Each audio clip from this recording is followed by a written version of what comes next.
So, the anti-cheat update I talked about in my previous video was released a few days ago. Like I said in that video, this update will do more harm than good, and it did. This anti-cheat fails to do the simplest things, so kick back and enjoy the video. So, what is new in the update? Well, obviously, the anti-cheat. And I'll talk about it first. Before the update came out, a lot of people, including me, were speculating that this would harm the performance of the game, considering this anti-cheat exists in other EA titles known as Battlefield 2042 and FIFA. Both of those games have received numerous complaints about the anti-cheat causing their game to run slow, and the case is true here. For the update, I averaged around 100 to 140 frames per second. Now with the anti-cheat running, I average around 80 to 90. Maybe it's just me, but it also just feels like it takes longer to load in the backyard battleground. The anti-cheat itself was implemented in the most lazy way possible. The message when it detects a blacklisted program like Cheat Engine literally looks like it was made in Microsoft Paint. EA adding the anti-cheat was basically a band-aid solution to the softlock/ban exploit where you could restrict other players out of multiplayer by setting their level to a really high number. The team looking at it had no idea how to fix it, and instead of looking into how to patch it, they just slapped the anti-cheat into the game and called it a day. A reminder that this barely functioning anti-cheat completely wiped out all Steam Deck players. They denied players who paid for the game access to it because they didn't want to bother with actually patching the exploit. And it still works, making all of this quote-unquote effort meaningless. What about the modding scene?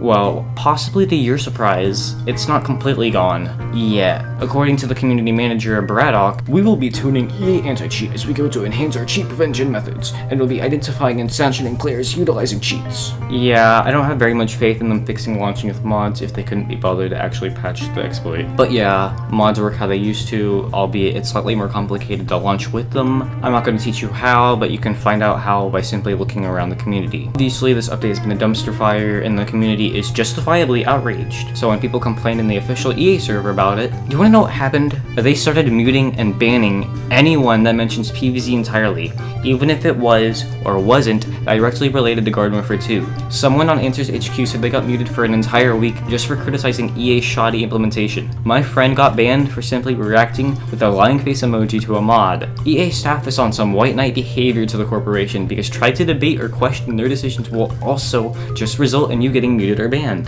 There is a massive power trip situation going on there. So, in retrospect, we lost mod support, lost Steam Deck support, cheaters still run rampant with no punishment, ban/softlock exploit still exists, 1984ing anyone who dares to criticize them. I already had low expectations for EA when they announced this, but not even this low. But who cares, baby? We got PvZ match coming soon! Whoa!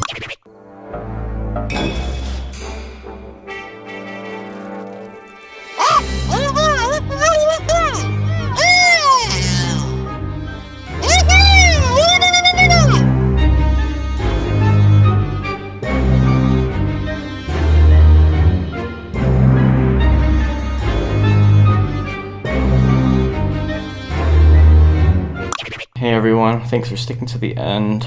Sorry if I sound a little weird or tired while doing this. My wisdom teeth are coming in, which is giving me a lot of pain, as you can imagine, and I haven't slept in the past 24 hours because of it. That wasn't a joke. Help me. Help me, please. Help!